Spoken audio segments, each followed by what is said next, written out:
let's talk about a really good remedy for tartar. Now, what is tartar? Tartar is dental plaque. What we're really talking about is something called biofilms, okay? And biofilms are a combination of these calcium houses that house bacteria. It's one of their survival mechanisms.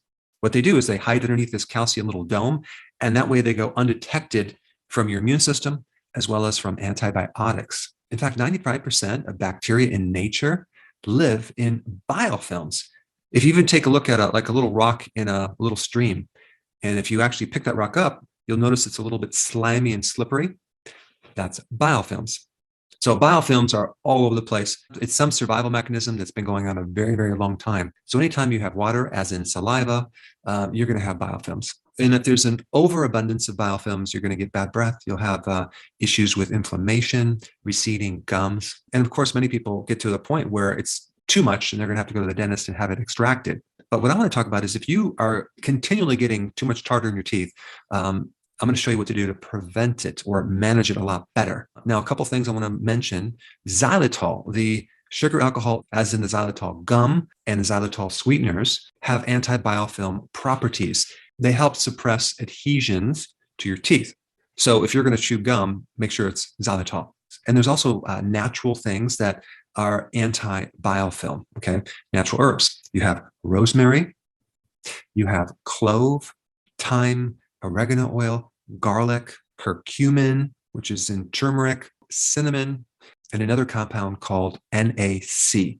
All of those can help reduce biofilms. However, the remedy that I want to talk about really has just 3 simple ingredients, okay? And I'm going to tell you why you should use this. The number 1 ingredient is baking soda. Now, why baking soda?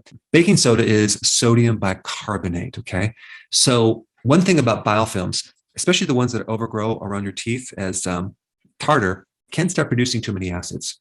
And when the pH gets to the point where it's like 3.5 to 5.5, then the body starts leaching calcium out of your bones. It's called decalcification.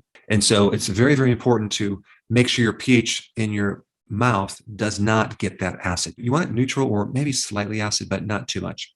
And the real main thing that produces too much acid is what I talked about in another video. It's the sugar. It's your diet. If you're consuming too much sugar or you're diabetic, you're basically feeding the exact food that these bacteria love, as well as the yeast, because there's also a type of yeast called candida in biofilms as well. And as they eat all this sugar, they produce the byproduct of lactic acid. And now the pH starts to decrease and the environment starts to become ideal for extracting calcium from the teeth. So you're getting cavities. And then, of course, the microbes are using the calcium for housing. So using baking soda, sodium bicarbonate, is a great way to increase the pH, to make things a little bit more alkaline, to help buffer that pH. And so the acid isn't there anymore to leach out calcium. Also, baking soda can help to break down these biofilms. And the other thing that's very interesting about sodium bicarbonate, baking soda, is that this is what your saliva makes to buffer these acids.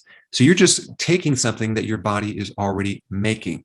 So therefore, it has virtually no side effects. So you'd want to mix 1/4 of a teaspoon in a 1/2 of a cup of water, okay? Then you're going to add one more thing, and that is called hydrogen peroxide. Now, you'd want to make sure you get the 3% hydrogen peroxide, and you can get it from the drugstore. But hydrogen peroxide is a really good compound to help inhibit biofilms from developing, as well as killing off bacteria, yeast, candida, all these microbes. And another very interesting thing about hydrogen peroxide is, guess what? Your body makes it. It's in your saliva. Hydrogen peroxide is a major compound that your cells use to kill microbes. So we're just going to give your body what it naturally produces, but it just in higher quantities. So you use 1/4 of a teaspoon of baking soda and 1/4 of a teaspoon of hydrogen peroxide, 3%.